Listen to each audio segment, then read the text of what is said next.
It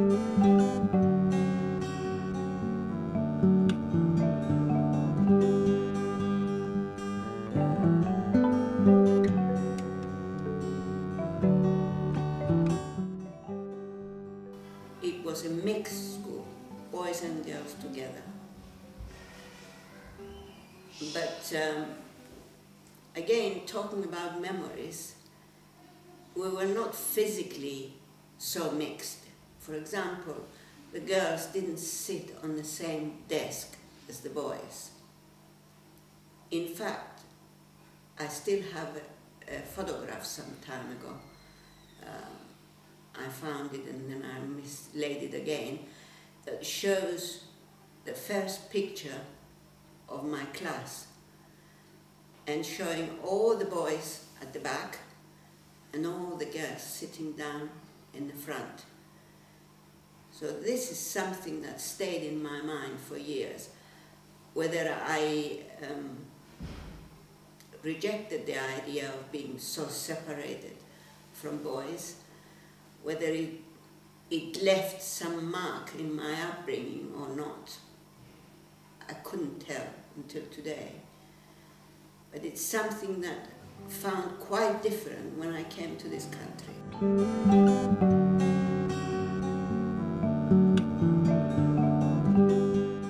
I would say reading, but then young girls were not supposed to have any hobbies or interests, especially swimming.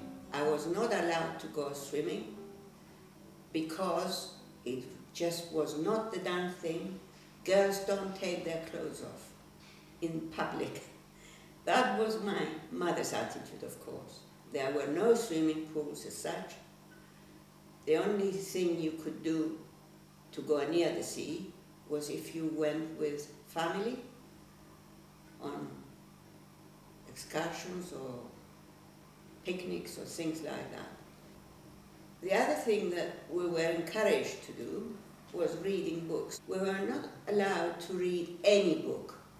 We had to apply to the library of the school.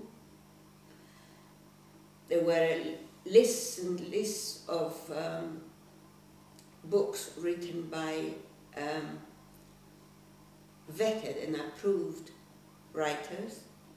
I remember once one of my brothers, I had 3 brothers, much older than me. He was, of course, reading other books, maybe newspapers I would get hold of sometimes. But I ended up reading a book. I can't remember who wrote it. It might be irrelevant, but it was all about Turkish occupation of Cyprus, maybe 150 years before then. So that book was all about how people lived during the Ottoman Empire's occupation of the island. It was fascinating to me because it was all about a Cypriot man becoming what they called a pasha. Do you know what a pasha is? It's the highest office anyone could hold under the Ottoman Empire. My mother took some time to realize what I was doing, reading it. And it might have been on the second or third time I went over it. Not because it was anything to do with the Turkish occupation or whatever, but it had also stories about the women in this man's life. It was supposed to be out of a legend or out of a story, telling how he was also encouraged to have a harem. Can you imagine what that kind of information does to a girl's mind who was not even allowed to go to the beach?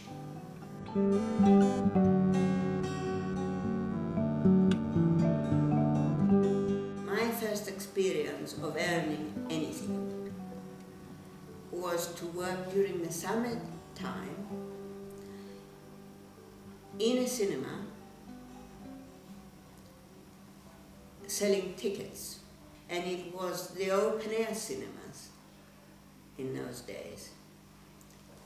And I had to be taken by my mother and picked up at about, is it 10:30 at night?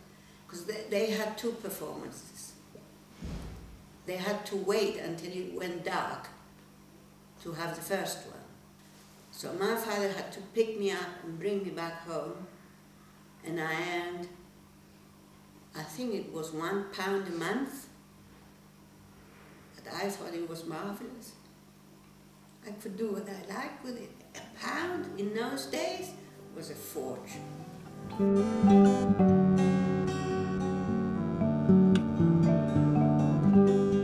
My first husband, I lost my first husband. He was Greek, and as I said, I continued working for the forces, and subsequently I met my second husband, who was English. I came to this country to stay with my brother, to be exact. He had emigrated about that time.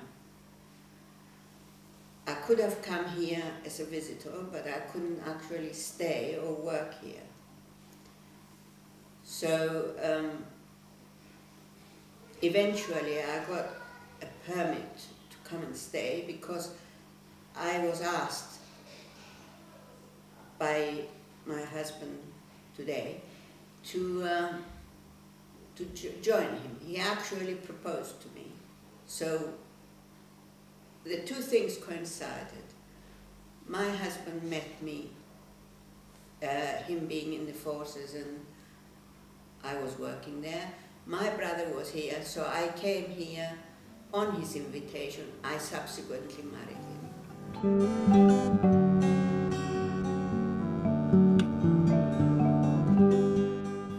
My first experience of entertainment in London, again, it was another world, going to a live theatre in West End. My brother, who I mentioned before, who had me in his house until I got married, was a very, very progressive man. Even if it's only 40 odd years ago, I think to date, it was very good of him to take me and my daughter at the time, she was only 10 years old, to museums, theatres, took us on seaside holidays, trips, day trips. As I said, I don't know if it's moaning about it or just came out, but we had none of these things in Cyprus, none of these treats.